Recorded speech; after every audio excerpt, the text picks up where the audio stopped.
but I'm here to kind of look at the positive side of things. And I just ask myself, I'm always doing things at a T-chart, and I'll get to that in a second. I always ask myself, in order for me to understand this thing, I need to define it. I need to define a relationship. What is a relationship, Google? And Google said it is the way in which two or more concepts and objects or people are connected. And in the state of being connected, I was like, okay, that's all right. That's all right, Google. What other definition do you have? And they said the way in which two or more people or groups regard and behave toward each other. I was like, okay, I understand that. But I like to get deeper in understanding. I like to go through the microscope and understand at a molecular level. And at a close-up level, like, what is this? And I go to my T-chart. And I say, what is not and what is? So I recognize that in order to have a successful relationship, distance doesn't matter. Who had a pen pal when they were younger? I did. Internet was just starting out, you had a pen pal. And you felt so close to that pen pal, didn't you? I did. I was like, Mom doesn't talk to me, I don't want to talk to her anyway. I talk to you and I just love you. I wish we could be together, I wish I could see you. Nobody remember that?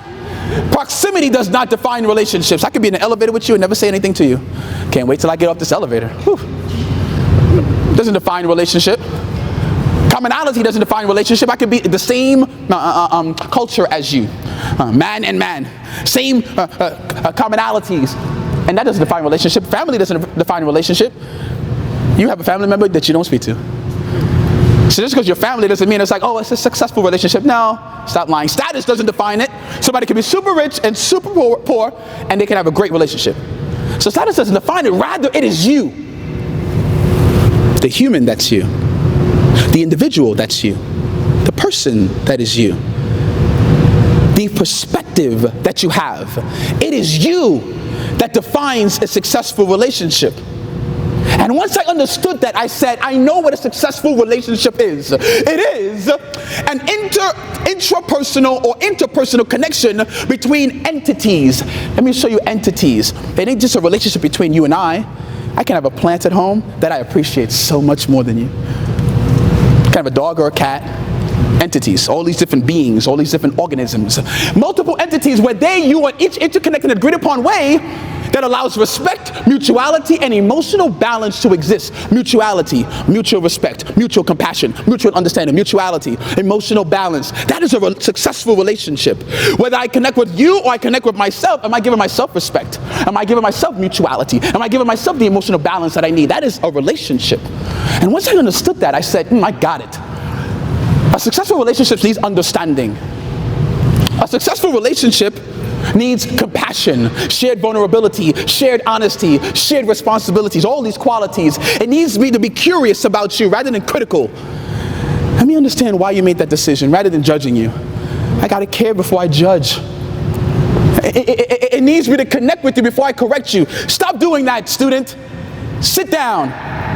Or maybe they have a challenge sitting down. Maybe they're going through a challenge. Maybe something happened at home that hurts their butt. Look, come on now. I grew up Caribbean. Let's connect before we correct. Connect with each other rather than just correcting each other. Let's inquire rather than assume. Be more inquisitive. We're teachers, we're educators. We should have inquisitive minds. A common goal connects us to have a successful relationship. Common commitment. What is our goal here? What is our mission here? What are we committed to here? That causes us to have a successful relationship. When you look at your sports and your teams, the Twins, etc., if they're not connected, they're going to lose every game. Or almost every game. I'm a Jets fan. They are not connected. I don't know what goals they have. Jets fan? I am. New York? Yes. New York Jets fan. Oh, wow. I feel your pain. We won last night. I know. Look, see, that's small wins. That's what I'm talking about, man. Sir, when Let's see what happens in the season opener. All right. Most of all, it needs trust. I need to trust you. If I don't trust you, we can't be successful here. It needs value. If you don't value me, I'm walking out of this relationship. If you don't value what I value, I can't stay with you. It's been too many years. Trust and value, these are the important qualities to create a successful relationship. Thank you so much for listening, for watching. Did you enjoy the content? Then click like, click subscribe. And remember, like a tree that grows from a seed, everything that you will be is already inside of you.